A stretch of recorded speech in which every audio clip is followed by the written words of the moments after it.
O Senhor esteja convosco. Ele está no meio de nós. Proclamação do Evangelho de Jesus Cristo, segundo Marcos. Glória a vós, Senhor. Naquele tempo, Jesus disse à multidão: O reino de Deus é como quando alguém espalha a semente na terra. Ele vai dormir e acorda, noite e dia. E a semente vai germinando e crescendo, mas ele não sabe como isso acontece. A terra por si mesma produz o fruto. Primeiro aparecem as folhas, depois vem a espiga e por fim os grãos que enchem a espiga. Quando as espigas estão maduras, o homem mete logo a foice, porque o tempo da colheita chegou. E Jesus continuou: Com que mais poderemos comparar o reino de Deus? Que parábola usaremos para representá-lo? O reino de Deus é como um grão de mostarda, que ao ser semeado na terra, é a menor de todas as sementes da terra. Quando é semeado, cresce e se torna maior do que todas as hortaliças. Estende ramos tão grandes que os pássaros do céu podem abrigar-se à sua sombra. Jesus anunciava a palavra usando muitas parábolas como estas, conforme eles podiam compreender. E só lhes falava por meio de parábolas. Mas quando estava sozinho com os discípulos, explicava tudo. Palavra da salvação. Glória a vós, Senhor. Caríssimos irmãos e irmãs, nosso Senhor Jesus Cristo, no esforço de anunciar o reino, vai comparando esse reino a diversas imagens. Ele insiste sempre em elementos da vida comum dos seus ouvintes: a lâmpada, a mostarda, a semente. Diversos são os modos que o Senhor quer fazer chegar ao coração das pessoas a sua mensagem. Por isso, ele insiste mais uma vez no lavrador que espalha a semente e que ele dorme noite e dia, e ela vai germinando, vai crescendo e logo amadurece, manifestando assim a palavra de Deus. É essa semente que é lançada em diversos terrenos, mas quem faz germinar é o próprio Deus. Assim também precisamos ter consciência que a graça de Deus, ao atuar em nossas almas, ela respeita também graus e tempos para que possa frutificar. Por isso precisamos pedir sempre a paciência a Deus. Não somente paciência com os outros, que é fruto do amor, mas a paciência conosco mesmos, para que essa graça que o Senhor derramou em nossos corações possa ir frutificando. Nós sabemos que a igreja nos ensina que a graça pressupõe a natureza. Ou seja, pressupõe o quê? A nossa colaboração, a nossa cooperação. Ou seja, nós precisamos preparar também o terreno para que essa graça possa frutificar.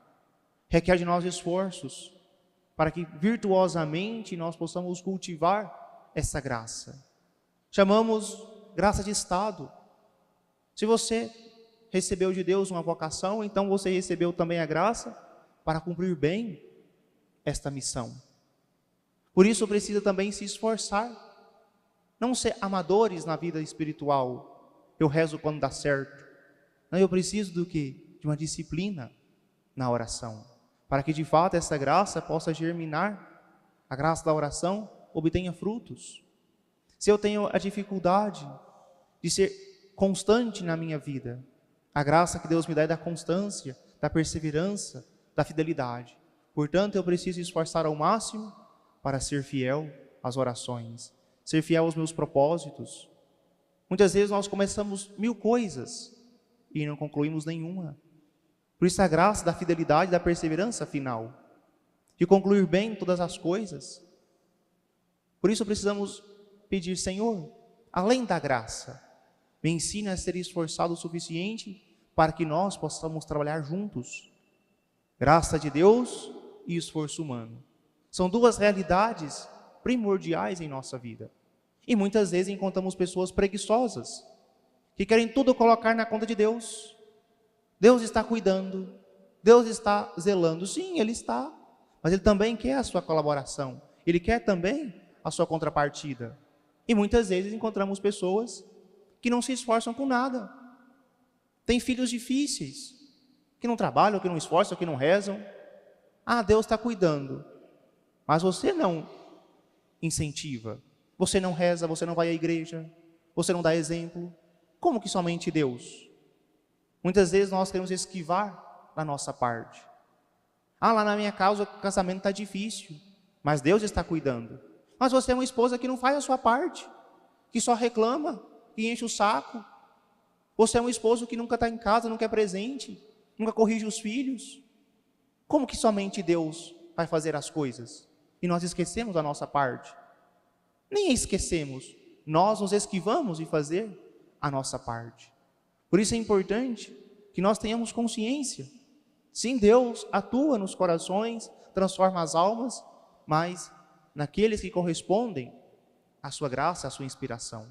Ser dócil ao Espírito Santo, ser dócil à graça de Deus, é também se esforçar para corresponder àquilo que o Senhor está nos oferecendo. Ou seja, a nossa contrapartida é o nosso esforço diário. Também tem o contrário da soberba, que também é algo perigoso em nossa vida. Nós acharmos que somos somente nós e fazemos tudo. Ou seja, todos os nossos esforços, todos os meios empregados, todos os meios necessários para que tal coisa aconteça. E de repente não acontece do jeito que eu queria, do jeito que me convinha. Por isso, requer de nós também a humildade de reconhecer. Não aconteceu do jeito que eu queria, mas aconteceu do jeito que Deus queria. Do jeito que convinha a Deus. Do jeito que era melhor para a minha salvação.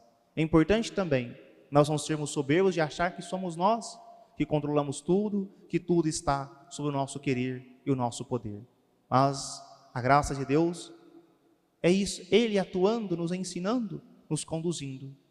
Por isso, há dois riscos, dois extremismos, de colocar tudo na conta de Deus e nunca se esforçar, ou de achar que é tudo você que faz, somente você que dá conta de conduzir e de preparar tudo e não dá espaço para Deus. Sejamos nós humildes de contar muito mais com Deus do que conosco, mas sabendo que Deus também quer que nós sejamos humildes colaboradores para que a sua graça possa perseverar e possa dar frutos abundantes em nossa vida.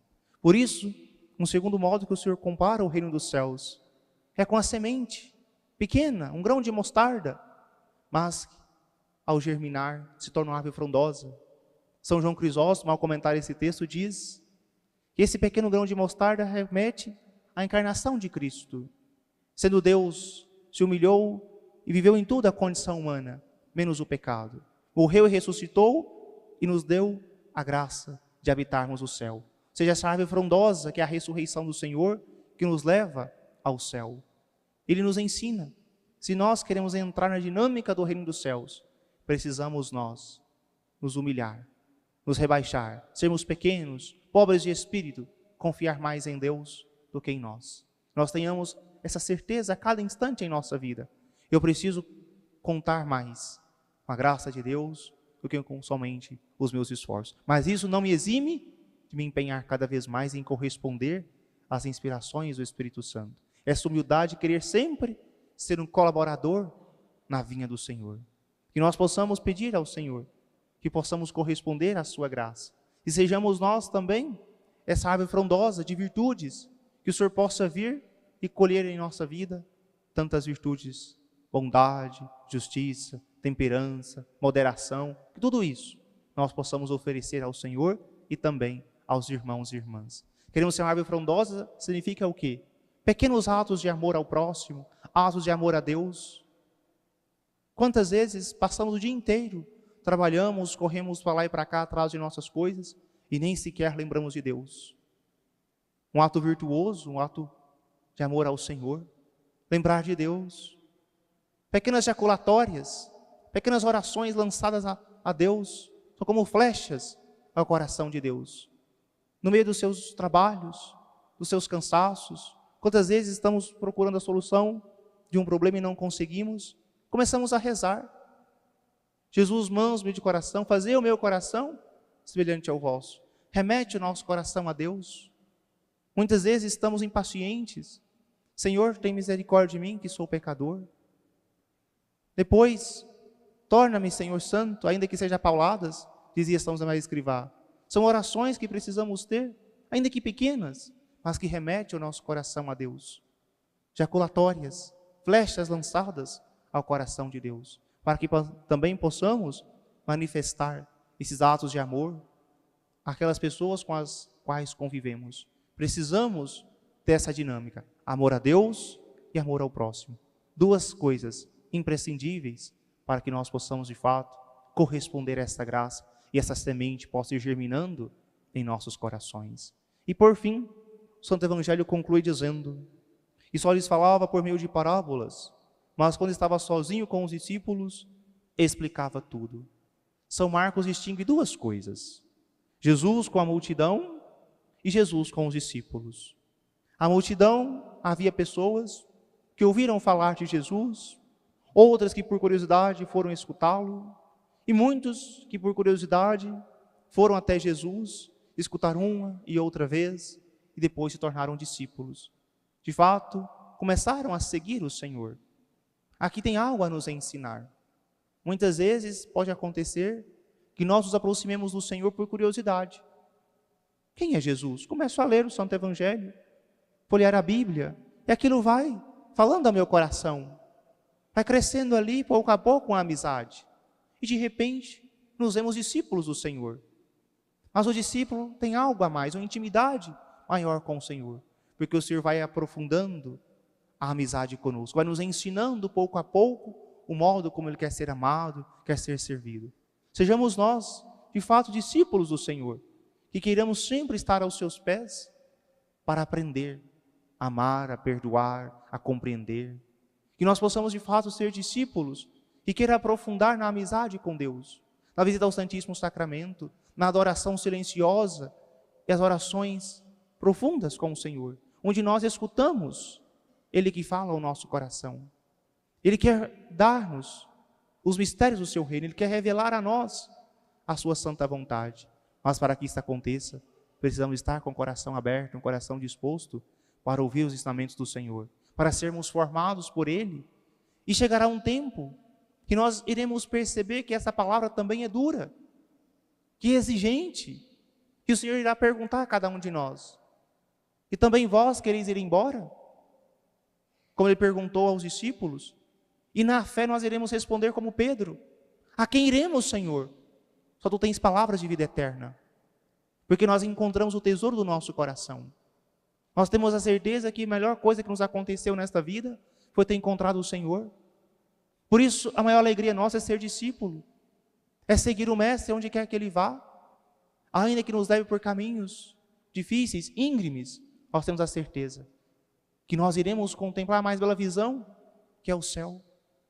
Que nós desejamos tanto estar com Ele. Por isso, queridos irmãos e irmãs, sejamos nós, discípulos do Senhor. Que nós possamos abrir o nosso coração para ser formado por Ele. Docilidade à ação do Espírito Santo. Ainda que seja difícil cumprir esta palavra, mas é ela que garante-nos a felicidade e a alegria de viver com o Senhor. Nós nunca seremos felizes longe de Deus, mas é sempre aprendendo dEle, sendo fiéis, correspondendo à sua graça e formando o nosso coração, que nós obteremos aquilo que nós tanto almejamos, que é a salvação eterna. Por isso, que esse Santo Evangelho, que nos fala da semente, do grão de mostarda, possa também nos colocar nessa dinâmica de querer, pedir sempre na oração, venha a nós o Teu reino. Rezamos todos os dias no Pai Nosso, mas isso deve ficar gravado em nossos corações. Pedimos constantemente que o reino de Deus venha até nós. E já chegou, porque Cristo se faz presente em nossa vida, em nossa história, e vai transformando e vai crescendo cada vez mais a sua graça em nós. Sejamos nós capazes de corresponder à sua graça generosamente, fazendo com que possamos oferecer ao Senhor muitos frutos. Louvado seja nosso Senhor Jesus Cristo.